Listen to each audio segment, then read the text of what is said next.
Ermənistan necə yaranıb? Bunu biz hamı bilməliyik. Çünki bunlar bizim qonşularımızdır.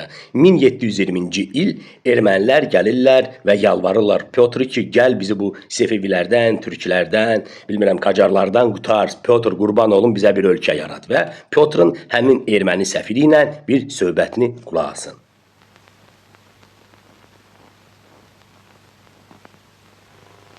И нет у меня слов, чтобы передать стон и плач моего народа, Ваше Величество. Qurban olun Pyotr, kömək elə bizə. Mənim artıq sözüm yoxdur, göz yaşlarım çoxdur. Что ж у вас, своего войска нет? Sizin duxunuz yoxdur, ordunuz yoxdur. А ты из пушки палить обучен? Нет, государь. Возьми его, Касьяныч. Sən topdan ata bilirsən? Səfirdən soruşur. Səfir deyir, yox. O da deyir ki, Kasyanıç, götür onu, biraz örgət. И обучи бомбардирской науке. Мне, государь, князю и послу не к лицу вашего бомбардира учить. Götür bu səfiri və topla vurmağı örgət. Səfir də deyir, nə danışırsınız? Mən səfirəm, mən knyazam, mənə yaraşmaz. Ты посол, а я царь. Мне не взазор было обучаться у Казьяныча. А тебе, послу, сие неприлично? Gələtvi elə. Sən səfirsən, mən isə Rusiya imperatoruyam. Mən Zapadlo saymırdım Kasyanıçda öyrənmək. Sənə nə olubdu?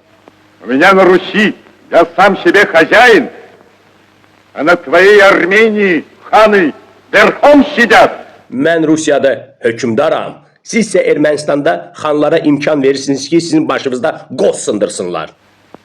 Кому из пушек палить более надобно? Мыслю вам. Dedinə mənə kimə daha gərəkdir toplardan vurmaq. Düşünürəm ki, sizə.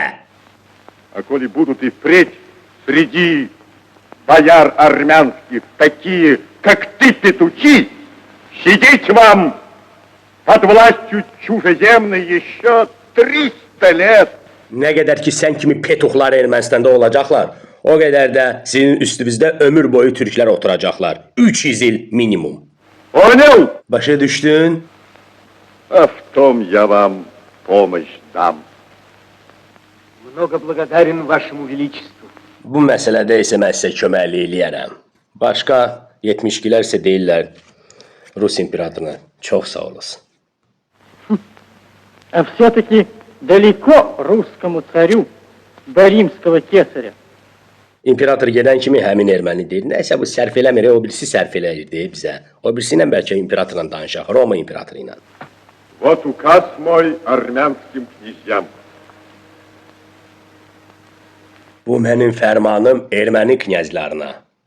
O bir knyaz da götürür fərmanı öpür. Görürsünüz. И скажешь им, что беру я армянский народ под свою высокую руку. Deyərsən onlara ki, bu zamandan bütün erməni xalqı mənim əlimin altındadır. Onları öz üzərimə götürürəm.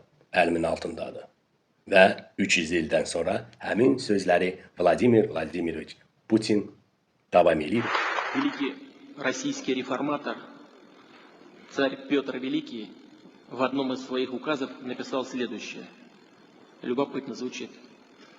Армян, как возможно, приласкать и облегчить, в чем пристойно, дать, дабы охоту для большего их приезда.